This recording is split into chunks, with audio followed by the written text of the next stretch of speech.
good. I don't have too much feedback, do you? I'm outside in my community. No. You good. You good and clear. I can hear you. Okay, that's good. All right. Well, ladies and gentlemen, welcome. This is MES Presents 9 on the Q, the show that discusses billiards and current events and how they may intertwine. I'm your host, Tyreek A. Murphy, and today we have a special guest, Alabama State Representative Jeremy Gray. Mr. Gray, how are you doing today, sir? I'm good today, man. Today, every day is a busy day, but today was a real mental day. And so I'm winding down. I had to train a few people, and I came out to my community center to check on some things. So I'm just sitting over here up on the pavilion, trying to just take it all in and just relax and just enjoy just the scenic nature. Okay. So before we get started, we got to get two questions straight out the way. Yeah. First thing first, how are you and your family holding up out here in these COVID streets? We're doing pretty good, man. I actually contracted COVID back in June, and so me being healthy, me being pretty young, it had its effects, but it didn't affect me in a great capacity. But I was able to recover from it. I'm doing fine, and so I'm back on the move. So it didn't really stop me. It just kind of kept me in the house a few weeks, but I was still able to get things done. I still stayed active.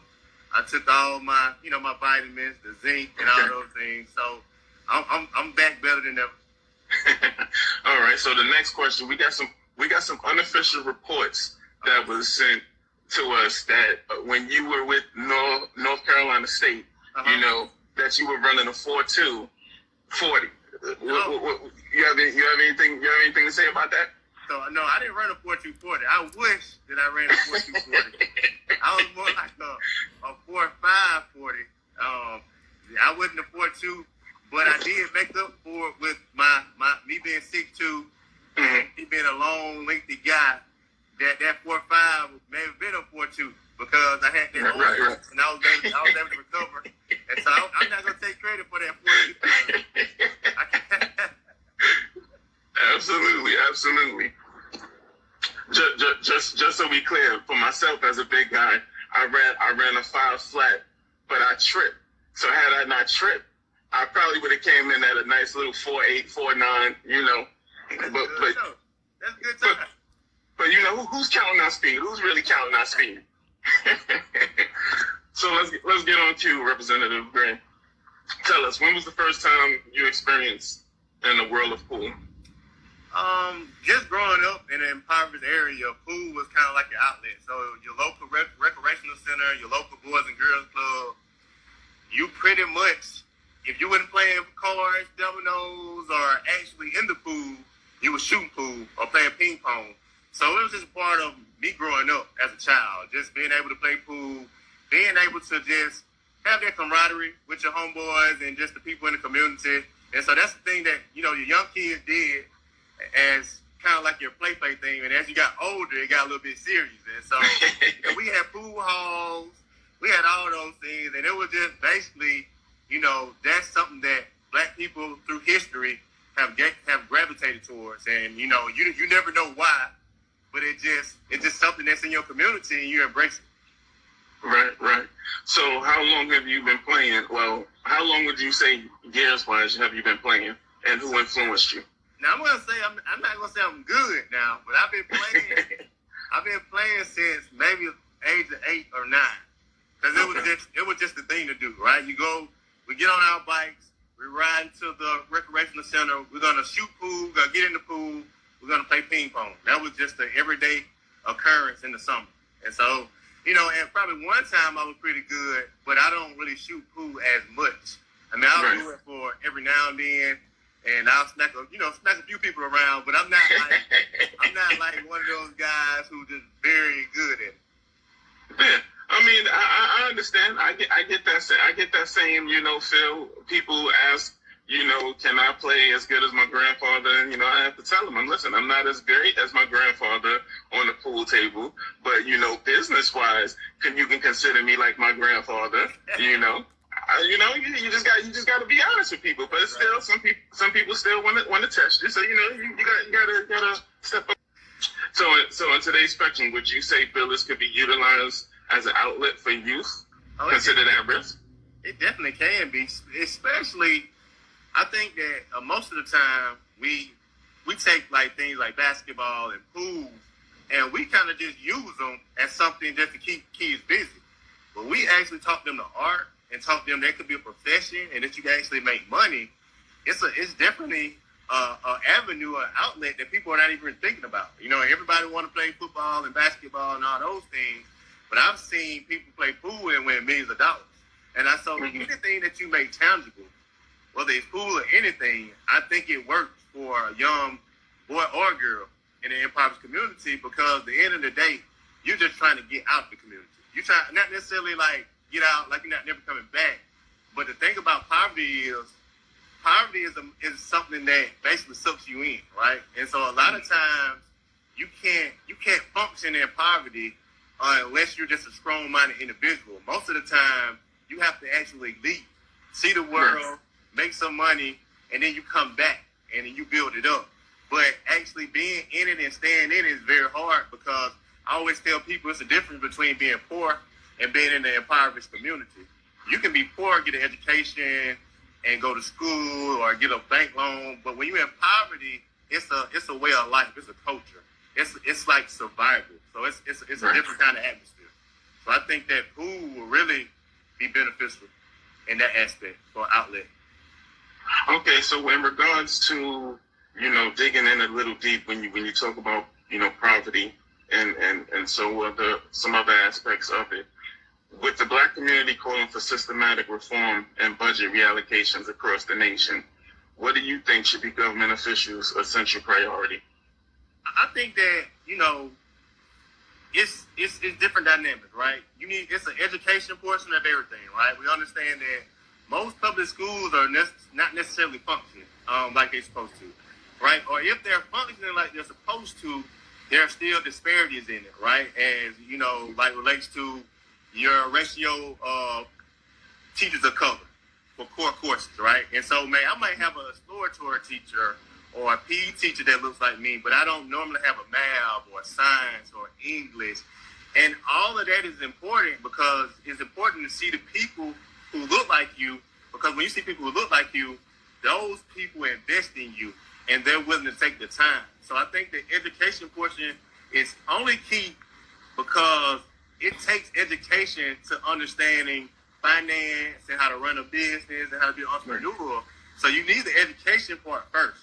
But then we kind of need ways to build wealth, right? The average, I think I read somewhere like the average white person accumulates wealth of $137,000, right?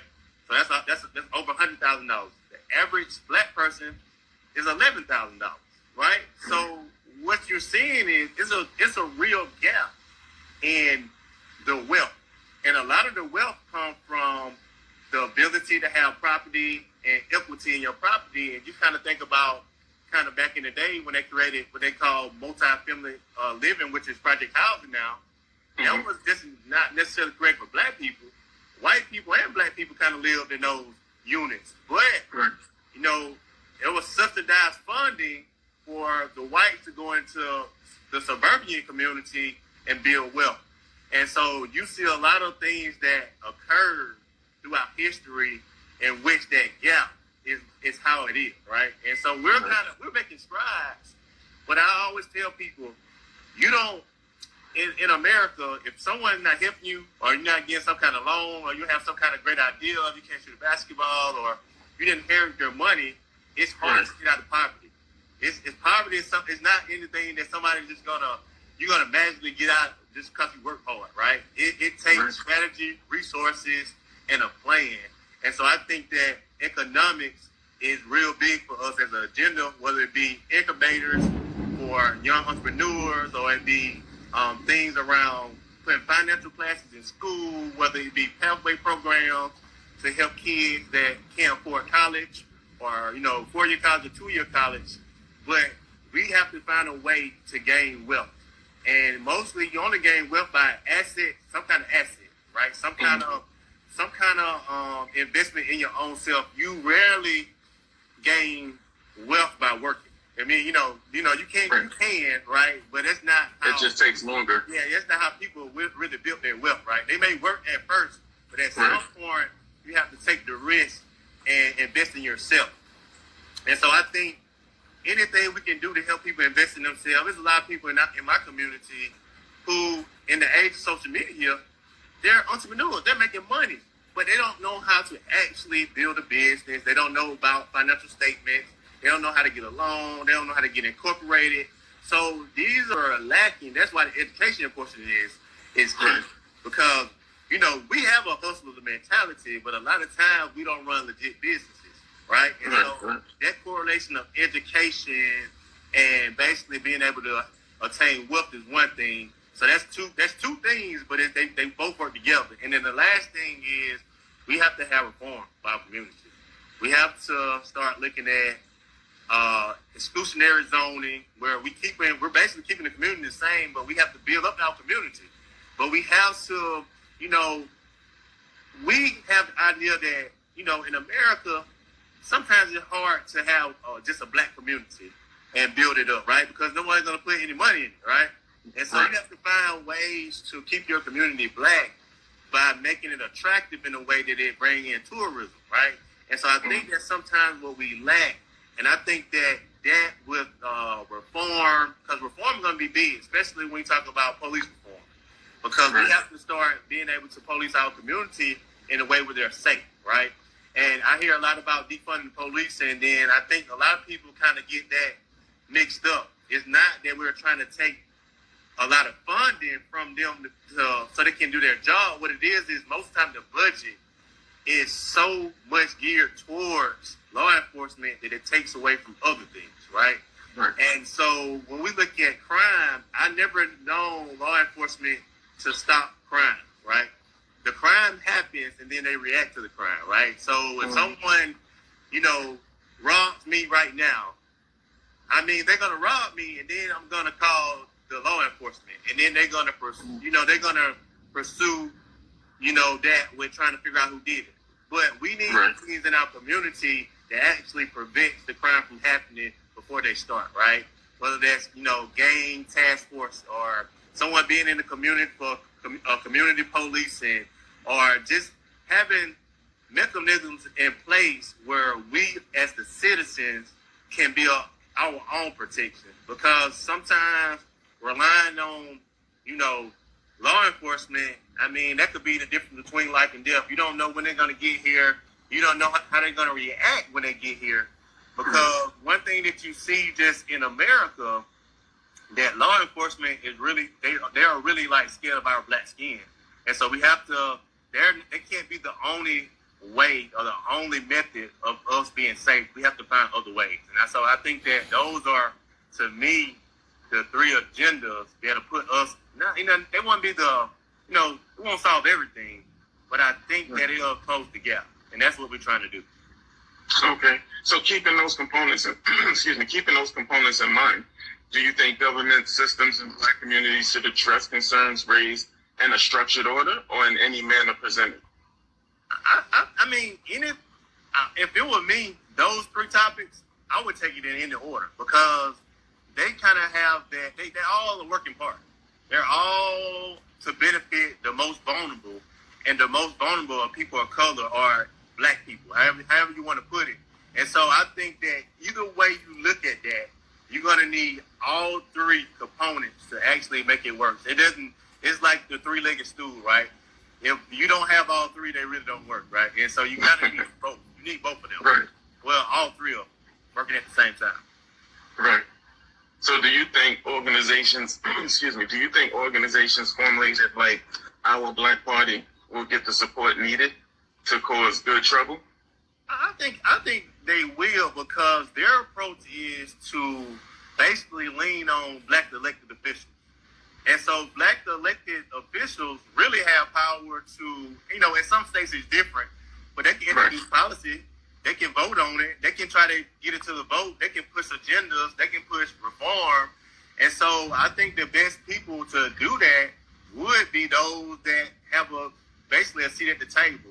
You're not going to get everything you want. I mean, I'm in Alabama. Come on, I'm in one of the most conservative states in the nation, right? And so the way that I go about actually getting things done is going to be way different than someone else like New York and California or some of these more progressive areas. Though I look at those areas and I'm very proud, I can't use that same kind of tactic here because I'm in a super majority, right? It's only 28 Democrats in the House of Representatives when you talk about state representatives, and it's 105 of us, right? And so, so it's 77 to 28. So at the end of the day, I can't go in with the same approach that is always going to be a battle, right? I have to figure out how I come to basically a compromise or a common level ground so we can negotiate and try to get something done. Because in my case, something is sometimes you have the majority rules. And so I think that sometimes I have to look at politics in a different way. Though I appreciate everything that's going on, I appreciate the movements that are going on. I appreciate that people are starting to step up and speak out. I have to do that, but it has to be more in a more strategic way where I can work with other people. Because if I don't do that, I'm basically in a seat, making a lot of noise, but not getting a lot of things done. And so, but I commend all of my brothers and sisters who are in the majority getting things done. Because I would love to be in the majority, but in the climate and in the times and then just the state that I'm in, it's going to be a work in progress. Right. You will. Don't worry about it. You will. So keeping the aspect of legislation, on the table, despite the long-term ban by Alabama Board of Education, how does it feel to have the HB 235 pass through the House of Representatives? And what was your inspiration behind its formulation?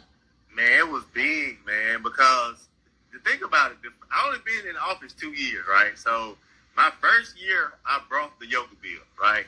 And it basically got laughed down. Like it never made it to the floor. They have something called the Shroud Award. And so it's like the deadest bill. And I was like the runner-up. And so they made this big mockery out of it. And, sometimes people make mockery out of stuff so that way you won't bring the bill back, right? But I was very, very invested in yoga, the mind, body, and soul part. The mental part, the physical part, and then, the spiritual part. Because I actually have been practicing yoga for maybe like 8 years. I was a yoga instructor for 3 years.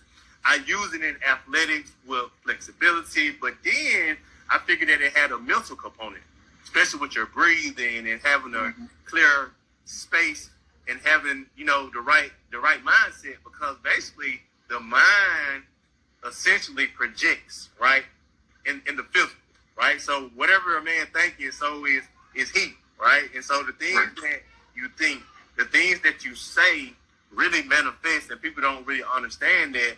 And in the climate of mental health in the Black community, we need those self-care or those things like yoga, mindfulness, and breathing to really help us as a people, because we're the most traumatized people, but we've been taught to hold it in and be, suck it up and be hard. And when we become adults, it really doesn't equate as we would like, because we struggle with friendship, relationship, and marriage and all those things, because we never really figured out who we were as people. And then if we don't know who we are as people, how are we going to put positive energy into someone else?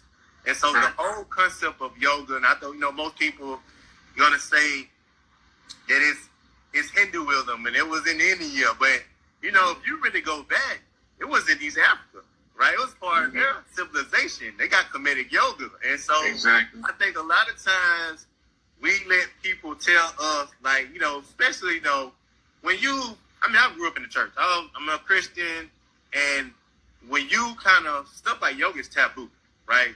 Especially in the 80s and the 90s and the early 2000s. So me bringing this, it didn't come with a lot of criticism, but some people felt that it was like religion. But you almost got to think about it as it's a spiritual enlightenment that helps you become a better person, not in a religious way, not like you're worshiping God or anything. You're trying to be a better you.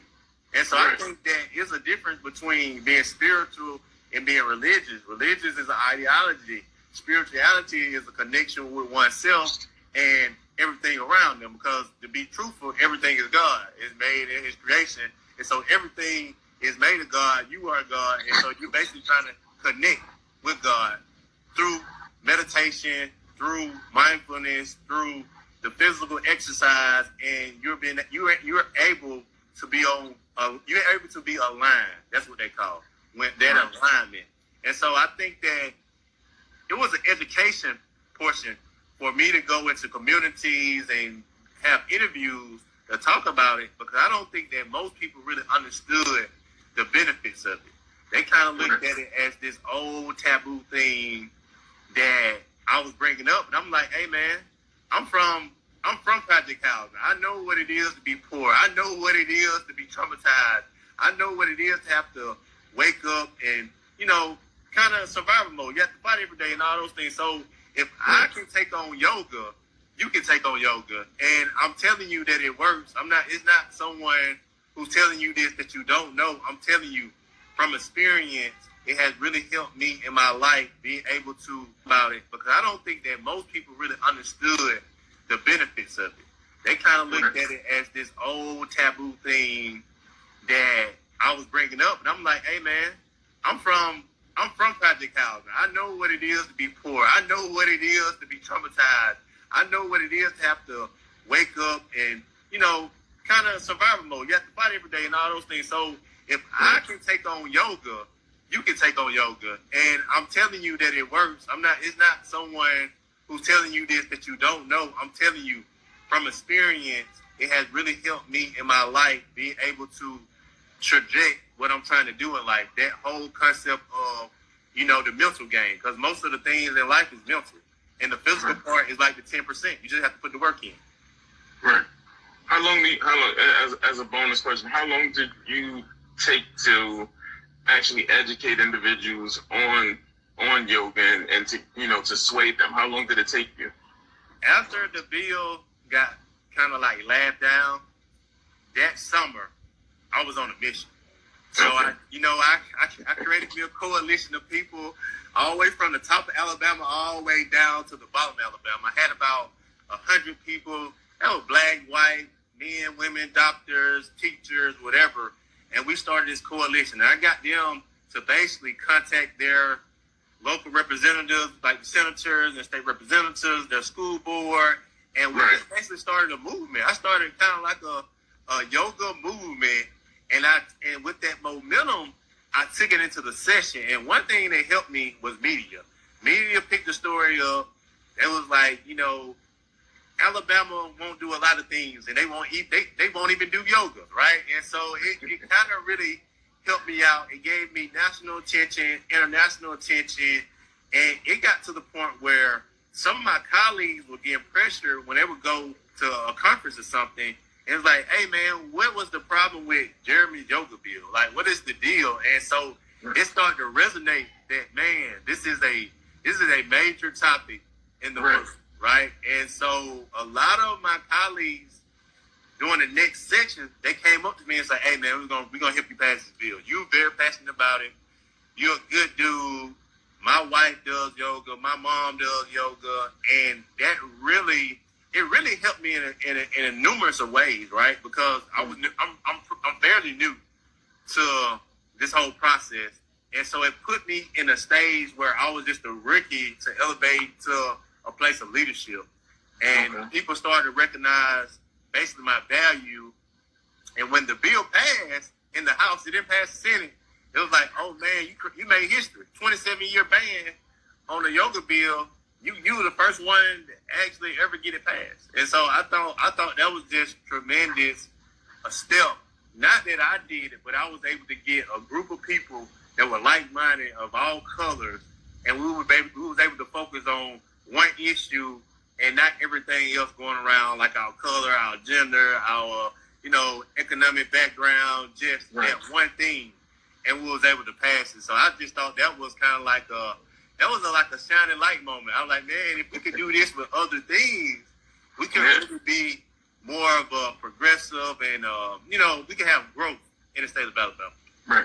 even on my end, when I have, achievements that I get, I like to coin it as giant baby steps. Yeah. So I feel like that was a giant baby step move for you as it pertains to the bill. So I'll bring it back next year. Hopefully we won't have any problems because I pretty much did everything I could do to get that bill circulating and going. The only thing I had to take out was the religious undertone, but I wasn't. You have to understand with bills, there's a compromise. There's no such thing as a perfect bill, and there's no such thing as politics of getting what you want. And so I have to kind of learn that.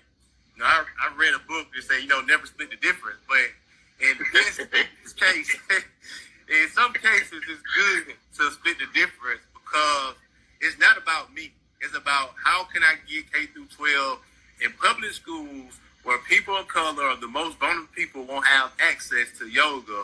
And I have to just look at that like building a brick wall. And how do I do brick by brick? And so that's how I kind of looked at it.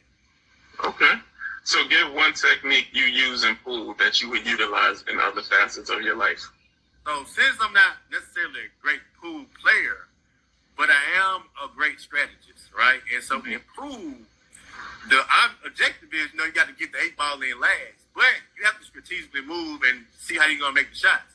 How can you keep the other man off the table, especially if he's really good? And so I think that what translates with me from pool is to always kind of be 10 steps or a few shots ahead of whoever my opponent, whether it be wherever I'm doing in life, right? My colleagues, my peers in business, I'm always trying to be a few steps ahead. And not only I'm trying to be a few steps ahead, I'm trying to think about the multiple shots and what path that'll take me. And so I'm always thinking, I'm always strategizing, I'm always trying to perfect. I'm like a perfectionist, right? And so I'm always trying to figure out the best way to do something and be efficient in it, right? You have to be effective and stuff and efficient in it. You can take a long time running your marathon, that's cool, but you also have to be strategic in how you're going to finish the race. And I think that that whole strategy part is basically, I think it's the foundation of being a great pool player. I think.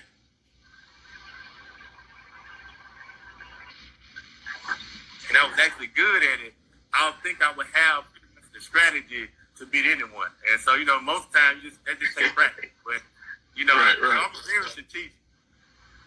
Hey, listen, there's nothing wrong with that, man. You can do it. That's how all of the yoga comes into the play. The stretching, the breathe control. We see it happening, brother. We see it happening. That's right. So with that component being said, is there any celebrity you would like to play a game of pool against? I thought about that, and I'm not one of those people who real celebrity scrub. I love the late Kobe Bryant. Now that was my guy. I actually really respect Nipsey Hussle because think about the concept of being from Crenshaw, being a gang member who didn't graduate from high school, but you were able to almost basically generate almost $100 million in assets, right? And that was so. I don't look at the messenger, right? I look at the message. I look at the intention, and so being able to pick, Kobe had the great. When you talk about mentality and just mind and just the will. I loved it. I loved it about. He wasn't necessarily the greatest player, right? But he had the greatest work ethic, right? And that made him one of the greats. That made him like the top 3 or 4 in scoring. So I would love to have met him. I would love to have played pool with Nipsey Hussle as well. And if it was someone alive, I would probably say Obama or Jay-Z. Because I just like real strategic, business-minded people who understand that everybody has a position to play, right? Everybody can't be a revolutionary person. Everybody can't be a community activist. Some people got to have the bag, right? And so we have to kind of look at it in different ways. You're not going to like everything about a person, right? But you have to take the things that they do well and figure out how to implement them, man. So I think that having a conversation with those people, man, and being able to shoot pool with them, I think that it's an intangible asset that I don't think money can buy. I think that just the being in their presence and getting that game will bring significant money. And so you have to look at it like that. And so I just, those are people that I would love to play pool with and just kind of be around and pick their brain. Okay. So with that being said, is there anything that you want to share with the viewers, of what's going on with you or the next events as it pertains to legislation or anything of that nature?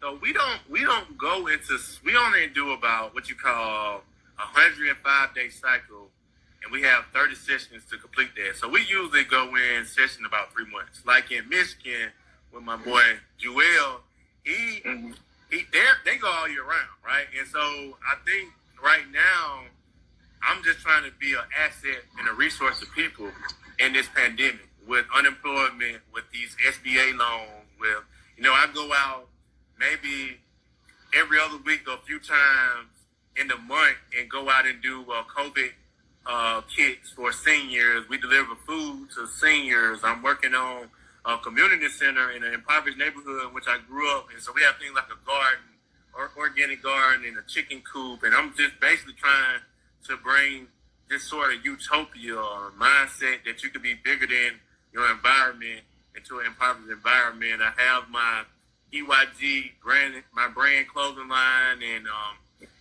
health and wellness. So I'm really busy. I'm in school now, pursuing executive MBA, and so I have many things that I juggle, and I hope that one day they all pay off. But the thing about life is that you have to live it with no regrets. You have to actually, when it's your time to go, that dash have to be saying that, hey man, he left on E.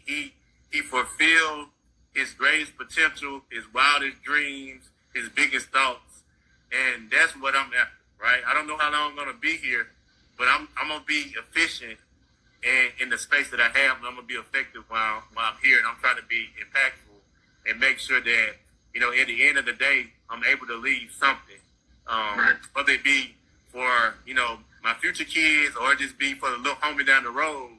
I want to leave something tangible for the people in the community to say, hey man, Jim McGray was here, and while he was here, he raised hell in on earth. So it's just so